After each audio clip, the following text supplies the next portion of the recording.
Soya பஜார் நிர்மலா கஜேந்திரன். இன்றைக்கு நாம் பார்க்கும் ரெசிபி சோயா காலிஃப்ளவர் மசாலா. குக்கரில் ஒரு கப்பு தண்ணி ஊற்றுறேன்.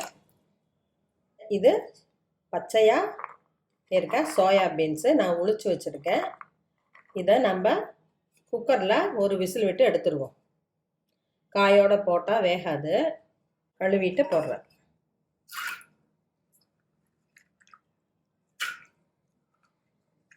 கொஞ்சமாக கல்லுப்பு போடுறேன். வெயிட் போட்டு ஒரு விசில் விடுவோம். விசில் வந்துருச்சு, ஆஃப் பண்ணிட்டேன்.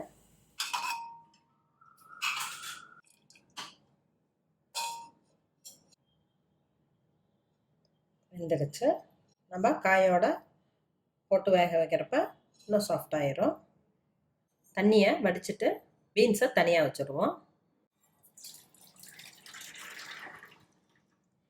இந்த தண்ணியை கிரேவிக்கு கொஞ்சம் ஊற்றிக்கலாம். தண்ணியை ஃபில்ட்ரு பண்ணி பீன்ஸை தனியாக எடுத்துட்டேன். கடாயில் 2 டீஸ்பூன் நல்லெண்ணெய், 2 டீஸ்பூன் கடலெண்ணெய் விட்டுருக்கேன். ஒரு பிஞ்ச் கடுகு போடுறேன். பட்டை கிராம்பு இதெல்லாம் போடுற டிஷ்ஷுக்கு கடுகு உளுந்தம் பருப்பு நிறைய போடக்கூடாது. ஒரு பட்டை, ஒரு கிராம்பு, ஒரு பிஞ்ச் சோம்பு, பச்சை மிளகாய் 1, பூண்டு 4 பல்லு பொடியாக நறுக்கியிருக்கேன், கருவேப்பிலை, 10 சின்ன வெங்காயம். ஒரு நிமிடம் ஃப்ரை ஆகட்டும். காலிஃப்ளவர் சோயா கெட்டியாக தான் வைக்க போகிறேன். அதனால் நிறையா தக்காளி போட வேணாம். தக்காளி அரை பழம். காலிஃப்ளவரோட கேப்சிகம் போட்டால் ஒரு டேஸ்ட்டு கொடுக்கும். அதுக்காக கொஞ்சமாக போடுறேன். காலிஃப்ளவரை உப்பு தண்ணியில் கழுவிருக்கேன். போட்டுடலாம். 2 நிமிடம் ஃப்ரை ஆகட்டும்.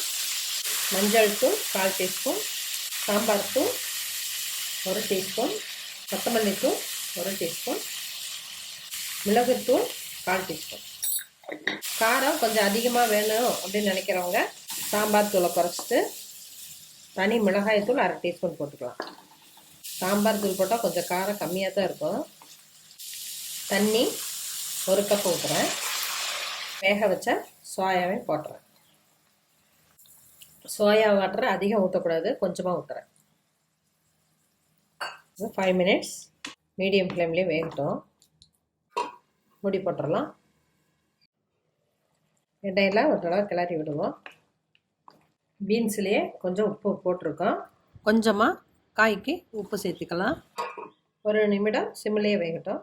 காலிஃப்ளவர் குழையக்கூடாது, அப்போ தான் அதோட டேஸ்ட்டு நல்லாயிருக்கும். ரொம்ப ட்ரை ஆகாமல் கொஞ்சம் சாந்தோடு இருக்குது. இந்த ஸ்டேஜில் இறக்கிடலாம். அப்போ தான் நமக்கு சப்பாத்தி பரோட்டாவுக்கெல்லாம் தொட்டு சாப்பிட நல்லாயிருக்கும். கொத்தமல்லி இலை போட்டு இறக்குவோம். சோயா காலிஃப்ளவர் மசாலா ரெடி ஆயிடுச்சு. இது சப்பாத்தி, பூரி, பரோட்டா எல்லாத்துக்குமே காம்பினேஷன் நல்லாயிருக்கும்.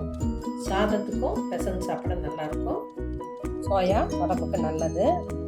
இப்போ தனியாக சுண்டலாட்டை செஞ்சு சாப்பிட்றத விட இது போல் காய்கறிகளோடு போட்டு சாப்பிட்றப்ப ருசி அதிகமாக இருக்கும்.